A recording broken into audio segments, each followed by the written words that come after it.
दिवेर को छुपा दिया गया और हल्दी घाटी को परिवर्तित कर दिया गया। नहीं, परिवर्तित नहीं, उल्टा कर दिया गया, एब्सोल्युटली इन्वर्टेड।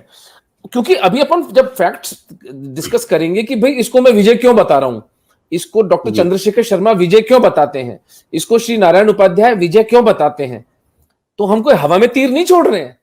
हमें पता है हमारा सामना किस तरह के कबाल से होगा। अगर हम तथ्यहीन बात करेंगे तो हमारे अपने लोग हमारी बात पर विश्वास नहीं करेंगे। तो नैरेटिव तो ये था सर, जो पुस्तकों में पढ़ाया गया, जिस पर नीरज अत्री ने बहुत सुंदर अपने प्रोग्राम्स किए हुए हैं। मुगल साम्राज्य, मैं चैलेंज करता हूं, कोई मुगल साम्राज्य नाम की चिड़िया थी ही नहीं। देयर वॉज नो मुगल सल्तनत, there was no Delhi Sultanate, for the very simple reason that the moment Aurangzeb alienated the Rajputs in 1669 by the edicts of destroying Vaishnava temples and 1679 edict of Jizya, in 1707 with the death of Aurangzeb, so-called Mughal empire finished. If it was that powerful, that amply proves the only reason Mughals were able to rule was the Rajput alliance. And if you look at even at the 1615 की जो संधि हुई थी जहांगीर और अमर सिंह जी के बीच में, मतलब वो संधि किसी विक्टर और डिफीटेड के बीच में हो रही है, वो फिर अलग डिस्कशन है, अमर सिंह जी पर कभी डिस्कस करेंगे। तो इसको साम्राज्य कहना सबसे बड़ा झूठ है। प्रताप को भगोड़ा कहने वालों को लज्जा से डूब के मर जाना चाहिए, क्योंकि वो एक समृद्ध राज्य के स्वामी होकर के 1597 में बिल्कुल स्वतंत्र और एक इतना समृद्ध राज्य अमर सिंह जी के लिए छोड़कर गए, जिन्होंने 17 पिच्ड बैटल्स जहांगीर की आर्मी से लड़ी और 17 के 17 बैटल्स जीती अमर सिंह जी। ये है सर कहानी जी।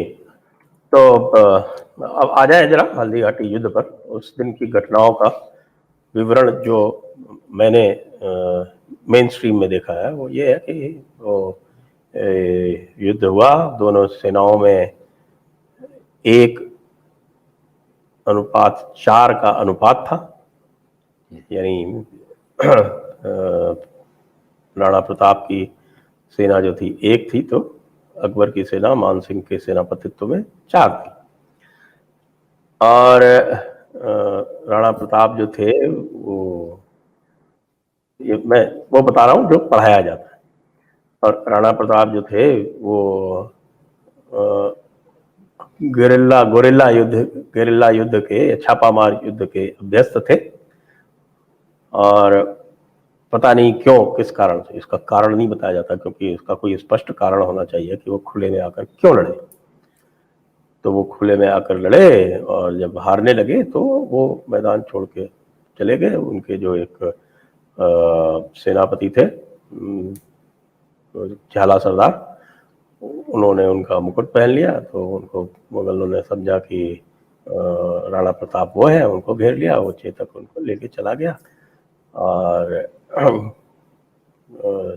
नदी पार करते हुए उसके बाद फिर जाके उनको सुरक्षित पहुंचा के वो चेतक जो है वो समाप्त हो गया। और उसके बाद फिर राणा प्रताप भटकते रहे वनों में, और उन्होंने फिर बाद में धीरे धीरे करके छापामारी युद्ध करके और कुछ अपनी अंत में अपनी मृत्यु से पूर्व काफी कुछ साम्राज्य वापस पा लिया। इसमें दीवार का भी उल्लेख नहीं होता है।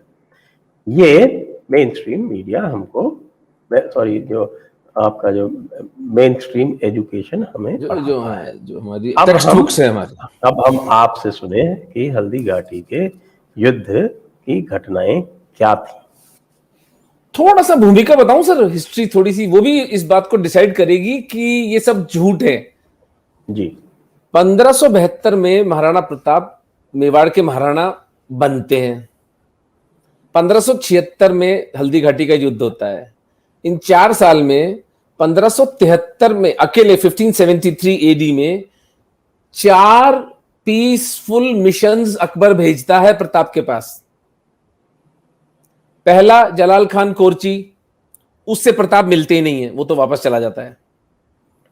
फिर मानसिंह जी खुद आते हैं, वे डूंगरपुर के राव आस्करण को बुरी तरह पराजित करते हुए दक्षिण से आ रहे होते हैं।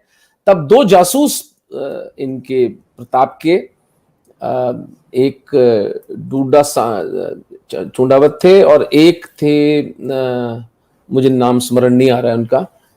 तो इन्होंने आकर के पहले ही प्रताप को सूचना दे दी कि मान सिंह जी पूरी तरह से उनका जो तुर्क जो शासक है उनके जैसा मानस है, वो कुछ ज्यादा आपको यील्ड करने वाले नहीं है, तो हमें भी उनको कुछ यील्ड नहीं करना है। उदय सागर के पास मीटिंग होती है, वहां पर प्रताप बहाना बनाते हैं कि मैं नहीं, मेरा पेट में दर्द हो रहा है, वो अमर सिंह जी को भेज देते हैं। तो मान सिंह जी वहां ताना देते हैं कि मुझे पता है कि पेट दर्द कैसा होता है, मुझे पेट दर्द की दवाई का भी पता है।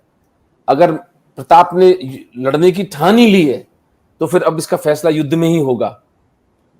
और जाते वक्त फिर वो उदयपुर में जब प्रताप से मिलते हैं तो प्रताप उनको 3 बातें कहते हैं कि ठीक है, तुम संधि करवाना चाहते हो। नंबर 1, वो मेवाड़ी में बताऊं सर? हाँ बिल्कुल। हाँ, मुंह चौथ नहीं दूला, मतलब मैं टैक्स नहीं दूंगा अकबर को। हूं चाकरी नहीं करूंला, मैं जाकर के वो उसको जो सजदा करते हैं ना, जिल्ले सुबहानी जिल्लल्लाह, सब वो नहीं करूंगा, सजदा दिल्ली जाऊंगा ही ताजीमी नहीं। बोलते हैं उसको।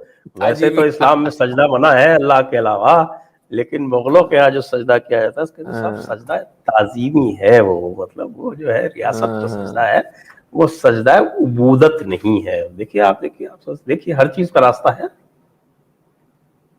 और तीसरी शर्त प्रताप रखते हैं, मुंह छोकरी नहीं दूल्ला, मैं चौथ नहीं दूंगा, चाकरी नहीं करूंगा और छोकरी नहीं दूंगा। तो मानसिंह कहता है कि आपने युद्ध की ठान ली है? तो बोले हाँ ठान ली है। तेरे फूफा को लेता हुआ आना युद्ध के लिए। ये प्रताप कह के उसको रवाना कर देते हैं, क्योंकि भारमल की बेटी से शादी हुई थी ना अकबर की। और ये उनके भगवान दास का बेटा था, भारमल के बेटे भगवान दास का बेटा था, थे मान सिंह जी। तो मान सिंह जी को ये ताना मार के वो रवाना कर देते हैं। तीसरी जो पीस ओवरचर होता है वो भगवान दास खुद आते हैं, मान सिंह जी के पिताजी। और भगवान दास से प्रताप घृणा करते थे, क्योंकि भगवान दास वो व्यक्ति था जो 1568 के साके में अकबर के साथ नपुंसक की तरह खड़ा रहा था, जब 40,000 निर्दोष हिंदुओं की हत्या की गई थी। और जगदीश मंदिर और जो बड़े बड़े मंदिर थे, आज भी सर वहां जाए तो रक्त खौल उठता है उन मंदिरों की। मंदिर नीचे जो कंगूरे हैं उसके जो बेस है वो हिंदू और जैन है, और जो उसका टॉप है वो इस्लामिक गुंबद लगा हुआ है उस पर, आज भी चित्तौड़ में है वो जगह।